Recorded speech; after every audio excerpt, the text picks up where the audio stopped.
Beautiful Woman by Cheap Yellow Mustard. Welcome to the Coonrhyme Report. May the peace and blessings of the life-giving creative spirit be upon you and upon your family. My name is Melvin Ishmael Johnson, coming at you live from Skidrow Studios. And I'm in the studio with my co-host, Earlene Anthony. You can listen to us live or download our show and any past show by Googling in Coonrhyme Report. Our call-in number is 800-893-9562. Now, this week on the Coonrhyme Report, we will hear some advice to the community, from the community, and also do some live performance with my in-studio guest, Miss Michelle Artry. And we also have in here, Miss Mello is in here with the studio tonight. Looking forward to Michelle hearing some of her new pieces tonight. Great artist. Now, I would like to start off our discussion with veteran stage and screen actor David McKnight giving advice to young actors trying to break into the business. Understand the connectivity of each of those characters based on August Wilson's writing and a good director who, directed us toward that idea. And you had a powerful lead actor also who you worked with before. Yeah, my good friend Charlie Robinson, yes, great actor, and I love working with him. I worked with him before, and I have a lot of admiration and respect for his talent. It was good working with him. We had some good scenes together. Now, I think you've already answered this, but I'm going to throw it out again. What advice would you give young actors, especially African Americans, trying to break into the business? I want to say that I have a buddy of mine who brought his son to me. His son was about 12 years old. My son wants to be an actor, Said, what can you tell him to do? I said, first thing I told him, get a dictionary. Okay? Get a dictionary. He said, oh, yeah, get a dictionary. He said, well, he got the computer. I said, good, stay on that computer. Because as an actor, this is one thing. You get scripts, you get stories, and you get writers. You, Melvin Ishmael Johnson, you're an excellent writer, okay? And you know a lot of words. You know what I mean? Because you studied, right? And a lot of writers are brilliant writers. August Wilson, they know a lot of different words. We're not close to all those words, but we got to understand those words. So, and that's one thing. You cannot, as an actor, go in auditioning or doing a play and not understanding the meaning of those words. I mean, thoroughly, completely. That is your responsibility. You got to know that. So first thing I tell a young person, starting off, of course, go to college, get as much education as you can, but get a dictionary, go to the computer, and understand that you got to know those words and break those words down. I've done plays with actors that can't pronounce the words, don't know the definition of the words and can't pronounce the words. That's a big, huge mistake. Yeah. You follow me? Problem. Because, these especially writers in Hollywood, a lot of these writers in Hollywood and the Writers Guild and so forth, these are very brilliant, educated people. They come up with some words I never could imagine I'd ever heard. What the heck does that word mean? So I got to give respect to that and go to that computer, go to that dictionary, and get a good, clear understanding of the definition and pronunciation of that word. So I can say to young people trying to make it in the business, understand that you must educate yourself in all aspects of training that you can. You can do dance, you can do it.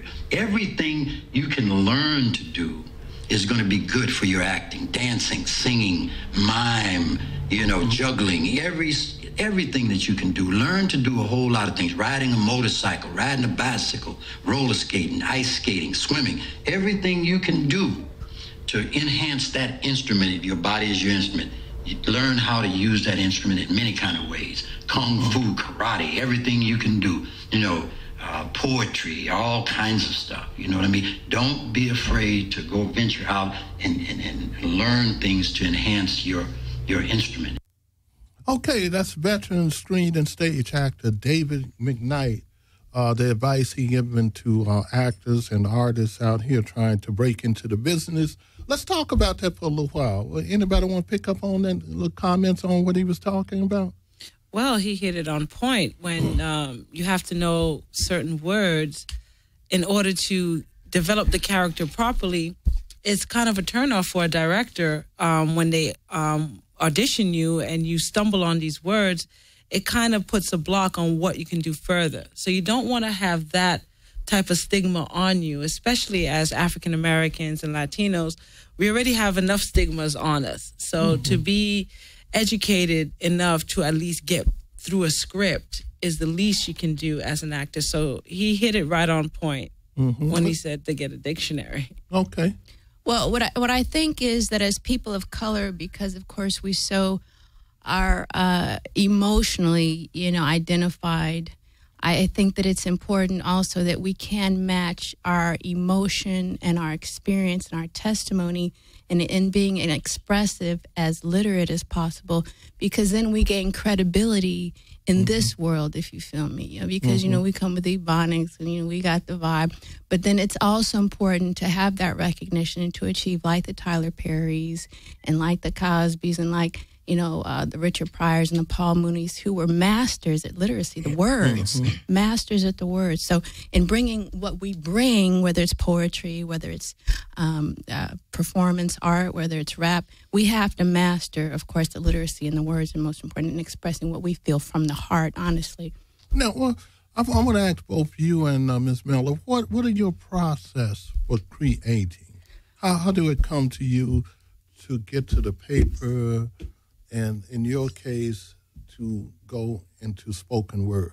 Well, I like to come in on that. Written down first, or you? What's your process? Well, Melvin, it's really strange because I just, in drawing close to the Most High, I just asked to be a vessel. And my words just come. My primary talent are words. Then, I love to dance and play the piano and then act, and I just give thanks because I just try to be a vessel. Whatever the Lord implanted or invested in me, I have to then turn that over in terms of talents, and that's the value in shining the light because that blesses other people. But words just come all the time. Sometimes I'll have a feeling and then I'll get the words and I'll just be asleep, or I might be in the shower and I got to rush to write it down. That's how I know it's coming. Yeah, that's why I was going to ask you. Have to I rush to write it down, and I rush to write it down, and then sometimes it's more words, and sometimes it's an emotion that precedes the words, or energy, or inspiration. And then it's funny because I'll find like at the end of 2 or 3 days, it's like almost a perfect work. And that's when I know it's from the Most High, not my mind. Now, and then sometimes I have an idea that I want to write about. That's me. And then I'll be like, well, I want to write about, the brutality that's been perpetrated about women recently. Or, so we can stop that. And bring men and women closer together, or police brutality, or love, or my child. And then that comes from me. Okay. Yeah.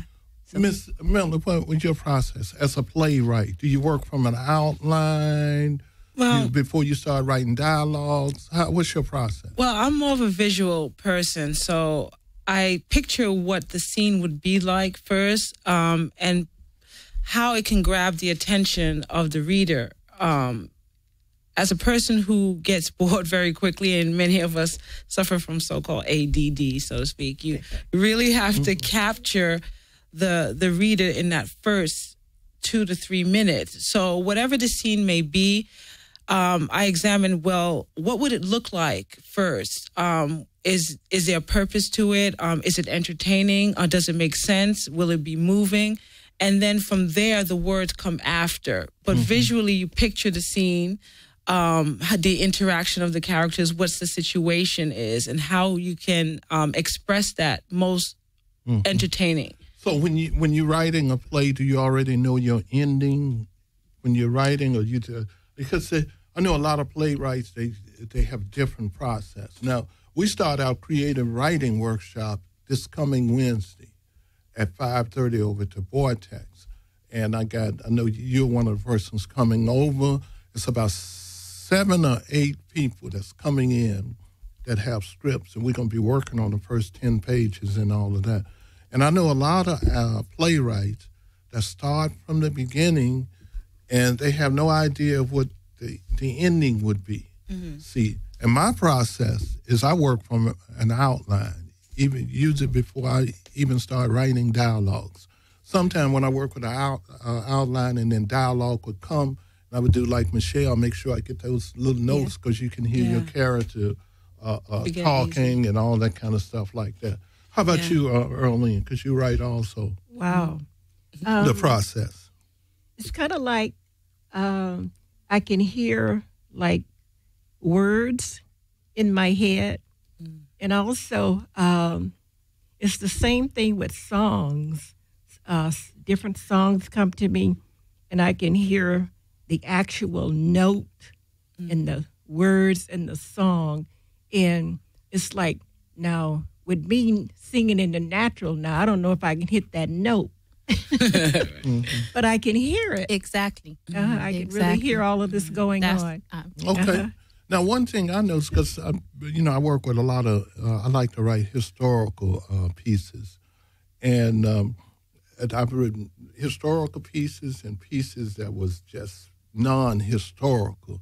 And what I try to do with historical pieces based on research, for example, the Marcus Garvey piece that I'm working on, and I try to pull up as many of Marcus Garvey's speeches that you can find and just listen to that to get some kind of idea of when you're building the character, what kind of speech pattern he had and all of that.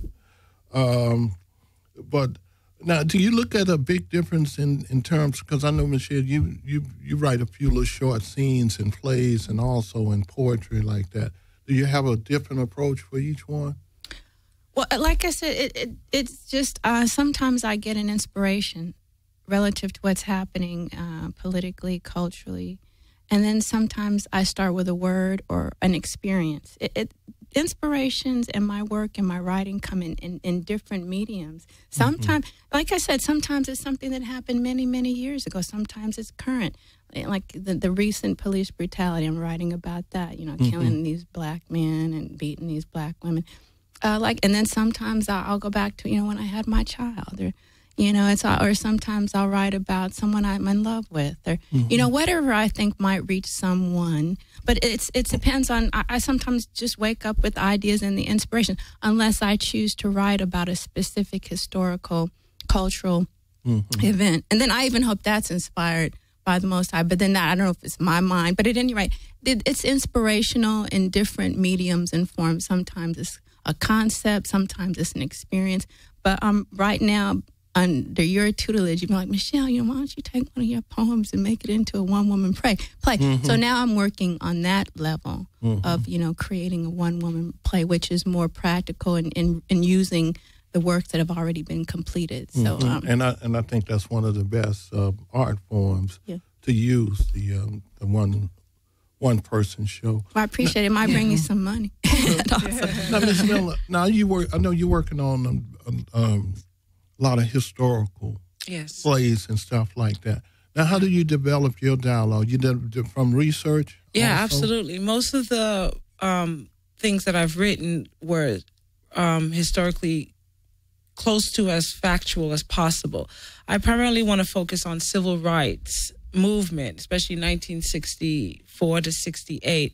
A lot of our young people today don't even know how the struggle we went through. And you would think that from generation to generation, our grandmothers and our mothers would tell these stories of what happened to keep the history alive. But the only things they teach us kids in school is Martin Luther King, and sometimes Malcolm X. But you have a whole Lewis Latimer, Invention of the Telephone, Granville Woods, a whole plethora of African Americans who gave most of their lives to give us some of the freedoms or so-called freedoms that we have today that we don't take advantage of. So those are the plays that I want to focus on, is primarily the history of not so-called slavery, so to speak, but really just the civil rights movement to today, how that in fact impacts us. All right. Let me mention one more thing about what David McKnight was talking about. And the great comedian, which I consider to be the real king of comedy. His name was Burt Williams during the 20s. And they asked him about his process. And he used the term, he said, the aim and objective of art is to achieve naturalness. and he pointing out that he called it eavesdropping on Mother Nature. And what he would, is the greatest tool for an actor, an artist. And what he would do, he would get on the bus and he would just observe. He called it eavesdropping. He would watch people and listen to them and all like that. And he would bring these characters to the stage. Now what I want to do, I would like to play a clip by Tony Brown, Executive Director of OLA, giving the community advice about starting an after-school program. This is Tony Brown. Now, how can the city create more after-school programs like OLA, especially in gang-infested areas, since we know OLA went into a gang-infested area and was successful? Mm-hmm. How can we use that as a model for a lot of the little areas in the city of Los Angeles? Sure. I think one of the things to do is to start with, someone who really, really cares, to spend consistent time with the kids in that neighborhood, wherever that neighborhood might be. Mm-hmm. And I think the consistency is key when you're starting something out. Now, I get it. You're a volunteer, you have other things you have to do. My predecessor, our founder, probably ran into the same challenges when he was first starting out at Heart of Los Angeles. But if you're going to be there on a Saturday, be there every Saturday. Pick one day a week, start that way. Don't try to say, I'm going to start this nonprofit and I'm going to, open the doors, I'm going to be here every day and we're going to make this work and this is going to be incredible. Do what you can do and do it consistently. Mm-hmm. Because, these kids rely upon a lot of hope. Hope for an alternative, hope for a brighter future than the one in which they're living. And we're talking about going into gang-infested neighborhoods. They've been let down many times in life. Mm-hmm. And that's part of why they've joined the gang. Mm-hmm. Because the gang has come in and said, hey, listen, I know this person's let you down. I know that person's let you down, whether it's your parents, your school. But don't worry, me and the homies, we're there with you. Mm-hmm. We won't let you down. And so if you're going to create something, make sure you don't overcommit. Mm-hmm. And do what you can do and do that consistently. Mm-hmm. I think that will help you launch something that kids will want to come back to, because trust is a major issue. That's what's been broken. I think, our country has this social contract that we're going to take care of our children. Mm-hmm. We're going to send them to schools that are safe. We're going to, create neighborhoods and parks that are safe for them to play in. We're going to give them outlets to where they can be creative and express themselves without being bullied for it or without being, jumped into a gang. We're going to do all these great things. Well, if you're going to take this on, recognize that you have a responsibility then, right, to be consistent and to be someone that these kids can trust. Okay, let's comment on that. You want to pick up on that, Ms. Miller, what he's talking about? Yeah. Advice on what it takes to put together a good after-school program. Yeah, he's right on point. Being consistent is so important because we have so many ideas and visions, and sometimes we overwhelm our plate. And if we could just pick that particular day of the week and say and dedicate it, and it'll increase in due time. But we have to start somewhere. And that starting is what holds back a lot of us who do want to start nonprofits and just are not consistent.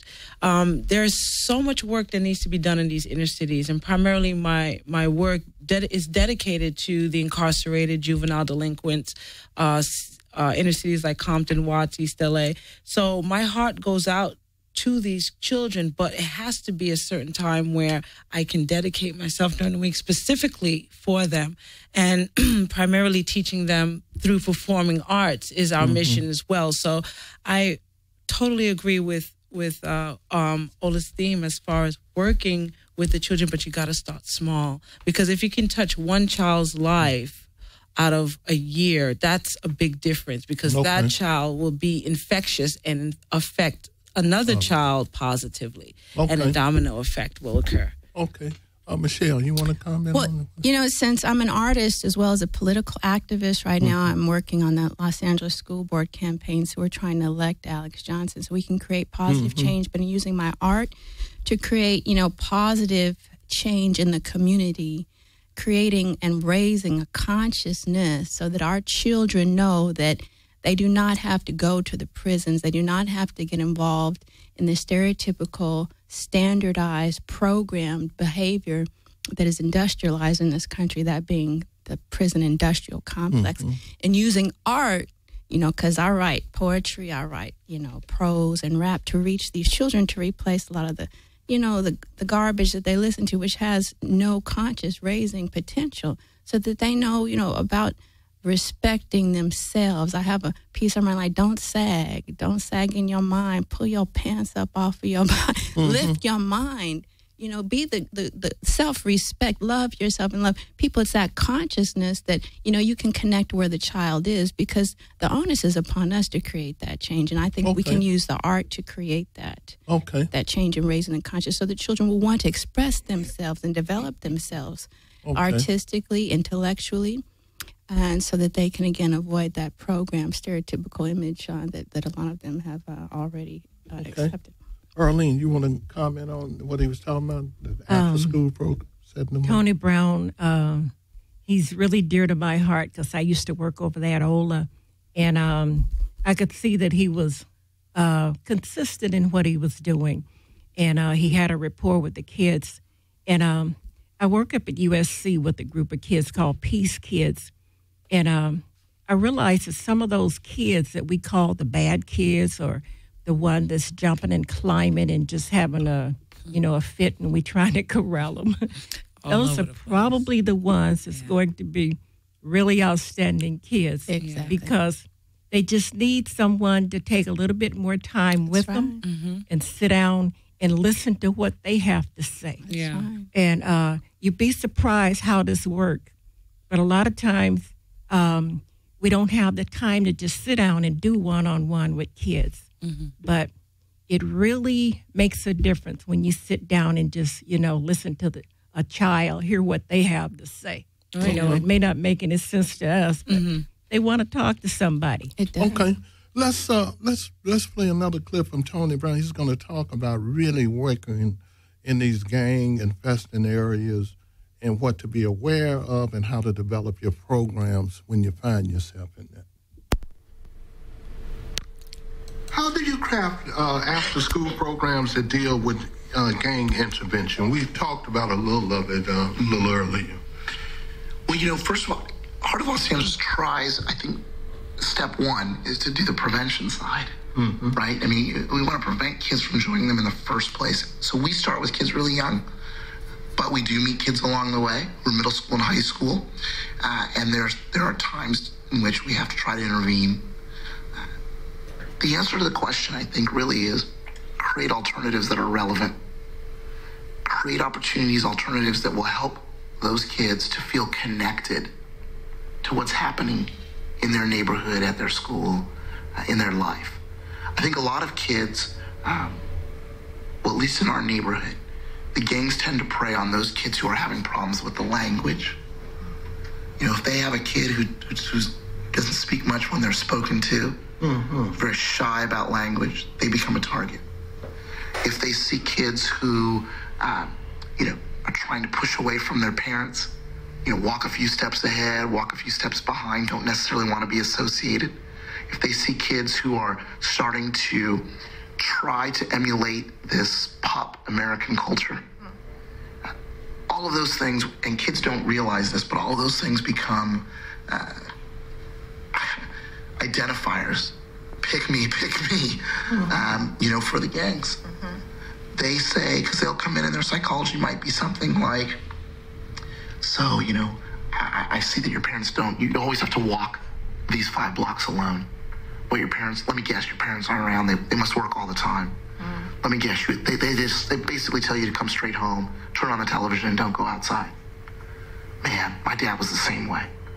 Oh, you have a dad? Yeah, actually, I don't have a dad either. And they start to do all those things. They try to pull away any connection the child has to staying away from gangs. And they try to drive those wedges in between what connects kids to this culture here. I bet you're doing really bad in school. Yeah, I get it. They don't get you. They don't get us. Wow. And they do that. And so after-school programs should be the ones to come in and say, hey, listen, we value who you are. We have all the patience in the world. We believe that if we give you a chance, you can realize whatever dream you have. It's not a silly dream. You know, and we support the kids in that way, and we let the kids be the kids, and we let them feel important for who they are and who they'd like to be. And even if they don't know who they'd like to be, we still give them that confidence, and try to empower them to feel good about who they are right now. And that it's okay not to necessarily know quite yet. And then we start to expose them with the arts, music, athletics, dance, painting, you know, graphic arts, filmmaking, anything and everything, robotics, anything and everything, to give them alternatives so that they have to then, when they're faced with the alternative of getting involved in some sort of criminal activity, they can say, you know what, I don't need to do that over there, because if I did all of that over there, I'd be giving up all of this over here. Okay, that's Tony Brown, Executive Director of OLA, talking about that. Look, quick question, and then I want to go over to Michelle's going to do a live piece before we go to our community calendar. And Miss Mello, I don't know if you perform live or anything like that also, if you brought any poems or anything to read. But let me ask this question, and then I want to go to Michelle. What kind of, how would you handle a young lady that you see out here? What kind of advice that you would give them, that you would see them heading towards that gang life or that street life? What would you tell them? Look, 15 or 16-year-old young lady. Yeah, well, women nowadays do not work together as far as mothers and daughters giving them advice on how to behave, etiquette, how to become conscious and confident. What we want to do is be relative to where that young girl has been growing up, in a neighborhood where it's riddled with gangs, riddled with violence. You don't have that that connection of, yes, I am somebody. You have their teachers telling them that you're stupid or something like that. So we want to ask that young lady, what would you like to be? What is your dream? Simple question. And from there, everybody's dream is different.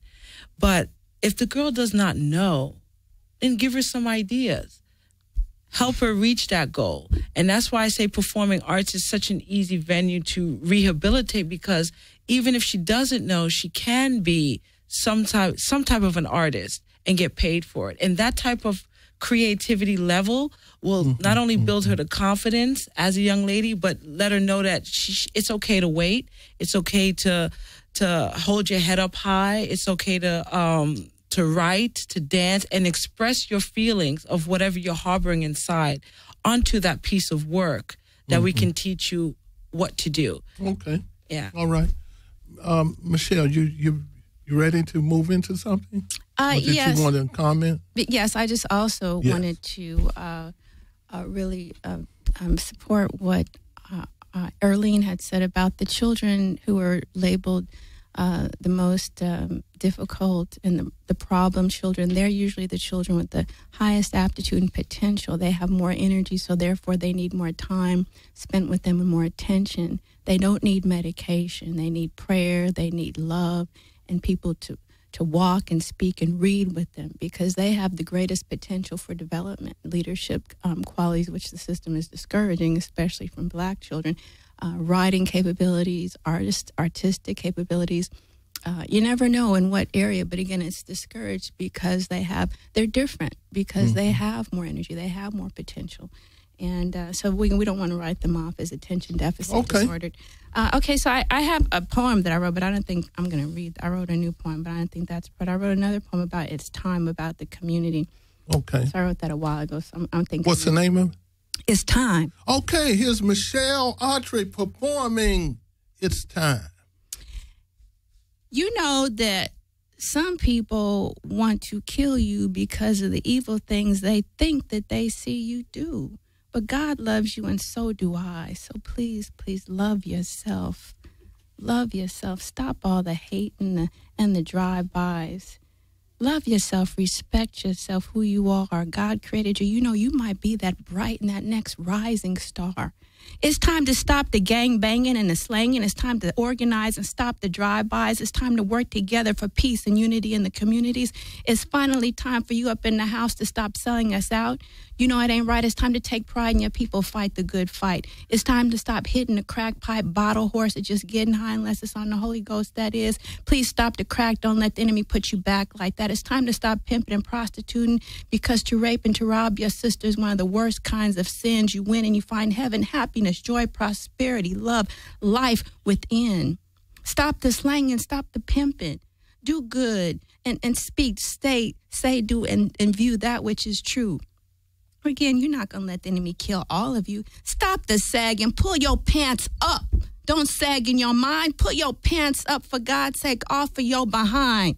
That's the image for all of us that you represent, don't you know? When we all sin in the communities, it's time to stop making excuses. Time to stop making excuses. Remove those nooses. Time to take the resources and put them to good use. It's time to contribute and produce, and not just to use and to consume, make, create, generate your own revenue. It's time. Stop always looking for handouts. Get out and create your own venue. You can. Young lady, young man, find a need and fill it. Do what you do best and help others reach their goals. That is the answer to this test. It's time to educate our children. It's time to stop the ill and the lies. The Most High sees everything you do. That's both you and I. It's time to judge you. That's just what I hear. It's time to stop being gay unless you're just happy, and being gay all the way unless you're just happy and straight, looking for a true soulmate to love, a real lifetime love.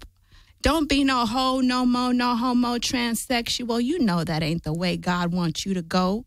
It's time to stop the hating and start to celebrate. No more waiting, hesitating, procrastinating. It's just time to stop being fat, just not on food or feed, but on the greed and hatred and jealousy that capitalism breeds, and the evil lust of money that leads some to lie, steal, kill, and mislead incessantly. I mean, really, can you feel me? It's time to stop all the violence everywhere now. These are the last days of this age. Stop all the killing. It's time to stop messing with the children, for they are innocent. Love them, protect them. They are our future. And stop abusing and hurting the men and the women. Protect and provide for them. Stop the ritual sacrifice, experimental sacrificial rite. It's time to stop the littering in the street. It's time. This is our community. Let's keep it clean. It's time to be a vegetarian. I said that. Love the animals. Don't eat the animals, because the animals are our few friends. They are not our food. Yeah, I'm a vegetarian. I'm proud of that. Animals are our friends, not our food. Animals are our friends and not our foes. So stop eating the meat. Let's come together. As I said, these are the last days of this age, brothers and sisters. Let's overcome all this programmed craze. We give thanks for another day as we stay on our knees, and we thank the Lord Most High God Almighty for his grace and mercy, for it does continue to amaze me. Give thanks. Thank you again for an opportunity to share.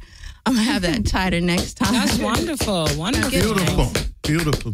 What's the name of that again? It's time. We're still working it out. Yeah. Waiting on your book of poetry. Well, you know, unfortunately, when I read, you get new inspirations, and that's why it sounds like that. It's always a creative process, Beautiful. I tell you what, let's take a break for our community calendar, and then we're going to get Bobby Buck in here. Bobby. With his 15 minutes of fame. Let's move to our community calendar. This is the community calendar for upcoming events. LA Cloud 9 has a project of Feed the Homeless, Feed the Soul, helping the homeless community and animals in need. They are asking you to join in and feed the homeless, including the dogs and the cats. This event is held every third Sunday of each month at the Martin Luther King Jr. Park. The location of the Martin Luther King Jr. Park is 3900 Southwestern Avenue, Los Angeles, California, 962. And on every fourth Sunday of each month at the MacArthur Park. MacArthur Park is located at 2230 West 6th Street, Los Angeles, California, 957. They're asking you if you can donate using PayPal. Go to donate@lac9.org or call 323-812-9836. You're asked to save the date, Sunday, August 17, 2014, at 7 p.m. Drama Stage Qumran, the Sana Play Reading Series present Catch the Tiger in celebration of Marcus Garvey's birthday. This is a play written by Melvin Ishmael Johnson and directed by Bill White. Catch the Tiger traces the life of Marcus Garvey from his time in London to the downfall of Garvey and his organization, UNIA, and his deportation in 1927. The mission to bring down Garvey and his organization was spearheaded by J. Edgar Hoover. The location of this event is KAOS Network, 4321 Leimert Boulevard, Los Angeles, California, zip code 9008. Suggested donation is $10. For more information, please contact Drama Stage 1 at yahoo.com or 213-908-6587 or www.dramastagecumran.org. If you have a community event that you would like announced on our show, send the information to dramastage1 at yahoo.com. Attention, Early and Anthony. And the call-in number for our show is 800-893-9562. Now, back to our hosts. Okay, thank you, Ms. Earlene Anthony. We're back with our in-studio guest, Michelle Entree. We got Miss Mello over there. We're getting ready to move into Bobby Buck's 15 Minutes of Fame. And I see we got Uncle Bean over here. And we got the great photographer, Michael Moore, in the house. So glad to see him over here. Yay. So I'm going to turn it over to Bobby Buck. It's on you, Bobby. Oh, it's on me? Mm-hmm. All right, let's get it cracking then. So, hello, everybody. This is Bobby Buck from BobbyBuck.com. And we got the 15 Minutes of Fame right here. And tonight, my guest would be none other than Uncle Bean from Skidrow. Mm-hmm. What's happening? Bless. All right. Now, also, we got Mr. Michael Moore, the photography man. How much you charge? No, don't say nothing yet because we'll make him wait. So, what's going on, Uncle Bean? I'm blessed, taking it easy, just working. It's Thursday, Right. At an event, you know what I'm saying? Celebrate life. Gonna be downtown Skid Row, second and main 5-star bar. And that's what it's about, coming out of celebrating life. You know what I'm saying? Getting some good entertainment, some positive energy flowing. Same way like how we do right here, Skid Row Studios, you know what I mean? Yeah. You know what I mean? Positive energy flowing. That's the best way to do it, man. So what time your festivities start this Thursday, man? Oh, doors open at 9 p.m. At 9 p.m.? Yeah, show start about like 9:30. Okay. We're going to add some acts, you know what I'm saying? Okay. Let some people step up and show their skills and everything. Okay. Showing love, you know what I mean? It's about showing love. That's what we're going to do. Okay, all right, cool. So I'm going to ask you this about when it comes to hip-hop, with the problems in the community, and everybody blames hip-hop, what do you think about that right there when it comes to... Oh, it goes deep. It goes deep? It goes deep because it's really not about the music. Right. You know what I mean? It's about the listener and who's allowing the listener to listen. You see, when it comes down to it, programming, from the time we were born, we accept and adapt to our environment, what we're told. You know what I'm saying? It really starts at home. Yeah. You know what I mean? So regardless of what type of music you listen to, which could be a program, especially if you listen to it, you know what I'm saying, in repetition, continuously, over and over and over and over. You know what I mean? Yeah. It's kind of like when your mama told you over and over and over, don't do this, you don't get a whooping. Right. You know what I mean? After getting so many whoopings, you knew she was serious about it. So you was programmed not to do specifically that. Yeah. You know? Yeah. But then when you have other influences and other programs going on inside of that brain of yours, then that's when it becomes a problem, because outside the household, especially when the child leaves the house, goes to school, you know what I mean, surround themselves with their peers, so-called peers, and then sometimes it's the teachers. Yeah. You know what I mean? Because you got to keep in mind, everybody's a human being. Everybody goes through the ups and downs. Everybody has their bad days. Right on. You know what I mean? Yeah. And at times, that child really the kids, they experience the bad days from all the adults. Mm-hmm. Because they are not the parents, they are not the adults, so they have no control over the situations. More so, they have to accept and adapt. And so with hip-hop music, you know what I mean, it's music. It's meant to be entertainment, you know? Yeah. And with kids not listening to their parents because their parents are not talking to them enough or communicating with them enough, Mm-hmm. then the only person that's talking to them is, you know what I mean, Lil Wayne, or, you know what I mean, Drake, you know what I mean? Yeah. Rihanna, this is who they're listening to the most. Mm-hmm. So what do they exercise and what do they practice? What do they condition themselves in and what do they practice to be? Right. Yeah. But what they influenced on. Cause like, Yeah, but they don't even think about what they had to go through to get to where they are. They don't think about where they're at. right. And they just want to emulate that. Mm-hmm. It's kind of like y'all was talking about education earlier. You know what I mean? And most of the artists that they're emulating and want to be like, they don't even know that they are educated. Mm-hmm. Yep. Yeah. Her Lil Wayne's college educated. That's what I'm saying. Again, they had to, you know what I'm saying, study writing. You know what I'm saying? All types of writing. Yeah. You know? Yeah. So They had to build their vocabulary. right. They had to learn metaphors and similes and all these different things, you know, to deliver. Mm-hmm. But at the same time, they don't hear that from the artists. Right. Right. They don't even hear it from their parents majority of the time. Mm. You know? Yeah. They're not that driving force. Like today, the parents, you know what I'm saying, even uncles, aunts, grandparents are not even a true driving force in kids' lives because society is basically the driving force in kids' lives. Yeah. I agree with you on that. More kids know more about the police than they know about the ABCs. You know. Yeah. Mm-hmm.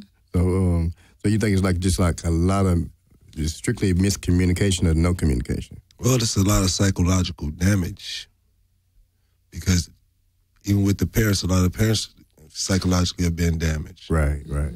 And you can say the music of their time played a part in it as well.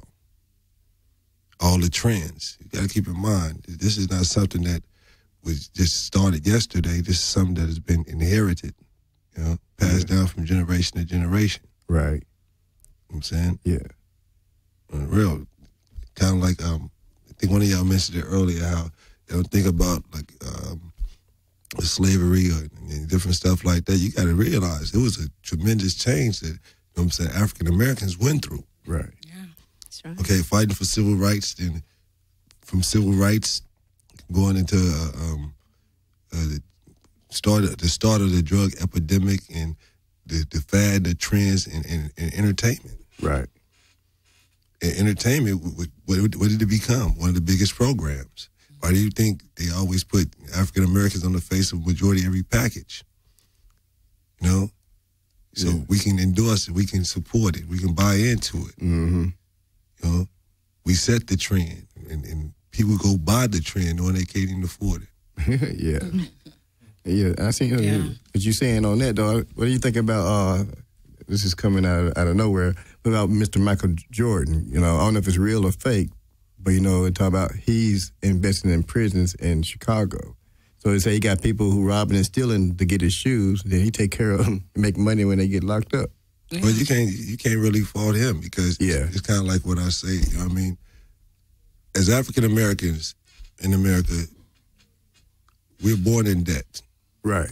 You know, Donald Sterling, the reason why so many people are mad at him because basically all he did was put out there that, you know what I'm saying, there's slave masters and there's slaves. When you're born in debt, you're a slave to whoever owns that debt. So, you know what I mean? Regardless, you work every day for the bills, you got to pay your bills, this, that, and the other. Right. You sign all these contracts and you have all these obligations to the people who own those contracts. You know? So basically, Michael Jordan is one man, you know what I'm saying, of African-American descent who bought his freedom, and now he's basically a slave master. Mm-hmm. You know? Yeah. And that's what everybody in the corporate world, come on now, you know what I mean? Yeah. They assimilate. I done paid all my debts. I owe nobody no money. I paid for my birth certificate. I paid for my Social Security card. I even paid my hospital bills from the time I was born. I'm out of debt. Well, let me, you know what I'm saying, keep myself on this level and keep people in debt. Right. So that's the basic way everybody make money, keeping everybody else from getting it. Keep you in debt. But that's established. But that's the main reason why everybody was mad at Donald Sterling.